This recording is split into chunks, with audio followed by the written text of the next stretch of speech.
in Nigeria if they can create that level playing field that we have to very much ask for. Yes, Donald Trump and the US government, they've actually sent a stern warning to President Tinubu and the Nigerian government. A lot of people right now will be asking why are the Westerners interested in what is happening in Nigeria. There are three instances of imposing Sharia law on Christians, and Nigeria is not a Muslim state. Nigeria is a multicultural state, like it covers both Muslim and Christian. But with what is happening, it looks like the governments are trying to impose Sharia law in the country. Why did I say so? We're having different scenarios. Look at the case of Sunday Jackson. Sunday Jackson was a man who actually was in his farm, and all of a sudden, one Fulani herdsman attacked him. After attacking him, the next team stabbed Sunday Jackson multiple times. Then so Sunday Jackson was still able to oppress him and now stab him on his neck, and that was what happened. Sunday Jackson was sent to court, and after everything, the Supreme Court actually found him guilty of murder and is going to be sentenced to death by hanging. And he has been on death row for over 10 years now. So I'm going to be playing video clips for us that is going to be showing us all these things that have been happening. I'm going to show us video clips that shows where the Vice President of the United States was talking about the case happening in Nigeria. And then that one that brought up a lot of unrest, a lot of discussion, and made the US government to be interested again is the issue of Sylvester Okechukwu, the French father that was killed in Kaduna State. And it was said that he was killed by some religious imperialists, some religious extremists. And till today, no proper investigation has been done into that case.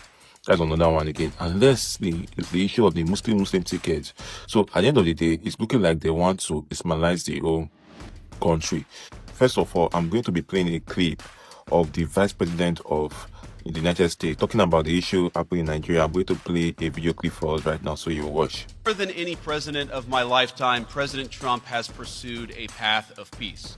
And we very often, I think, ignore the way in which our foreign policy is either an instrument or an impediment to people all over the world being able to practice their faith. And we know, and as of course I learned at this breakfast last year, I believe there were some Nigerian priests who were being persecuted and were trying to protect their flock despite incredible persecution. We know that some of the biggest groups that are persecuted all over the world today are Christians.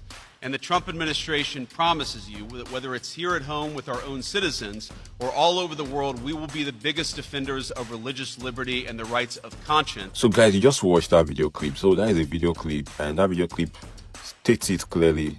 And it showed that the US, in no time, if Nigerians are not careful, if Nigerian government is not careful, they might receive some sort of sanction. Now, let me read another part again. This one I have to read again is from the US mission statement, and see what it wrote. It said, the US mission is distressed by the brutal and senseless killing of French father Sylvester Okechukwu in Kaduna State, Nigeria.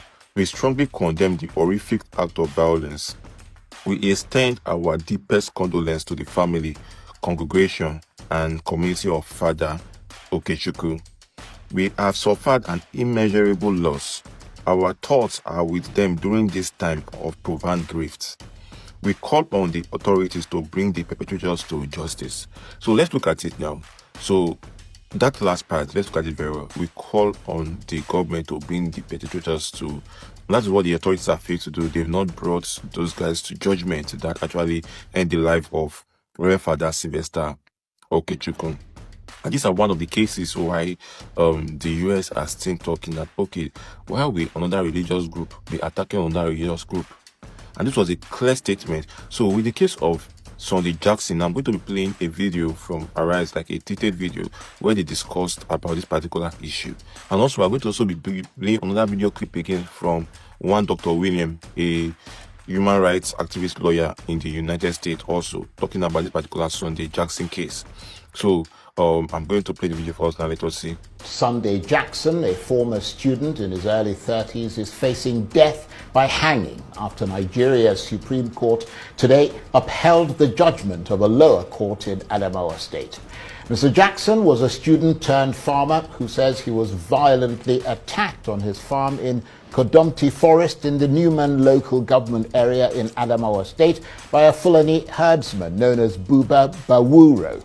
The herdsman had strayed into Mr. Jackson's farm with his animals, and after Mr. Jackson challenged him, he apparently pulled a knife and a fight ensued. He stabbed Mr. Jackson a couple of times, but he managed to retrieve the knife and to stab his attacker in the neck, whereupon he died. Mr. Jackson was arrested and charged with murder. He's consistently argued that it was self-defense. In 2021, he was found guilty by a court in Yola and condemned to death by hanging. And today, the Supreme Court in Abuja upheld that judgment. So he's now in a race for his life, and the only option left is to appeal for clemency from the governor of Adamawa State. So you can see that guy on Arise TV. You can see I talked about the case, and this is very clear. This was a case of self-defense, nothing more. It's not a case of they are lying or this thing. This was a case of self-defense. So Sunday Jackson was only defending himself, and the Fulani herdsman was the one who attacked. So why then will you not actually sentence somebody who was in his rights defense, who was okay, you stabbed me multiple times, you came with the first attack, then I went ahead and stabbed you back, and you were in my own property, your animals were grazing on my crops. I was angry. I told you, don't allow these animals to graze on my crop again. Then you end up attacking him. So after attacking him now, he had to defend himself. At the end of the day, attack you back so that they will not kill him or you will not end his life. Then at the end of the day, the judgment was against the same person that his human right was trampled on. So there's a lot that is coming out through this whole issue. I know a lot of people will beg to differ in the comment section below, but the truth is, this is the truth, that they are trying to Ismailize this country. And in as much they are trying to do this, there is going to be a revolt over time. That is why the US are still sending some kind of warning. And this warning, I know, definitely is from the US government. And guys, before we continue with this video today, kindly support me by clicking on the subscribe button, liking this video, and sharing this video to your loved ones. Also, before we go, we are going to be looking at a statement from a human rights activist lawyer from the United States in a particular interview talking about this particular issue of Sunday Jackson. And why is it that the authorities still now not actually looking into this very well? A sad day, Charles, for human rights in Nigeria. Sunday Jackson, and I'm not a lawyer, I'm a human rights advocate. Sunday Jackson, by anyone's estimation, is totally innocent. And the issue where this man was out farming, minding his own business, and then the attacker came and a struggle ensued. And of course, this man is going to defend himself. That's why we call it self-defense. And yet today we were at the Nigerian Supreme Court, and it was very brief. It was only about maybe 2 minutes long. And we just wept at the failure of the Nigerian Supreme Court to say that this man, and they had the opportunity to say this man was totally innocent. We haven't seen all the ins and outs of the decision, but we had the opportunity to meet this humble farmer, this young man who unfortunately his wife abandoned him, had been on death row for 10 years. So Sunday Jackson has now become an international case. Guys, you just watched the interview. Thank you very much for watching this video. Before you leave, kindly support my click on the subscribe button, liking the video, and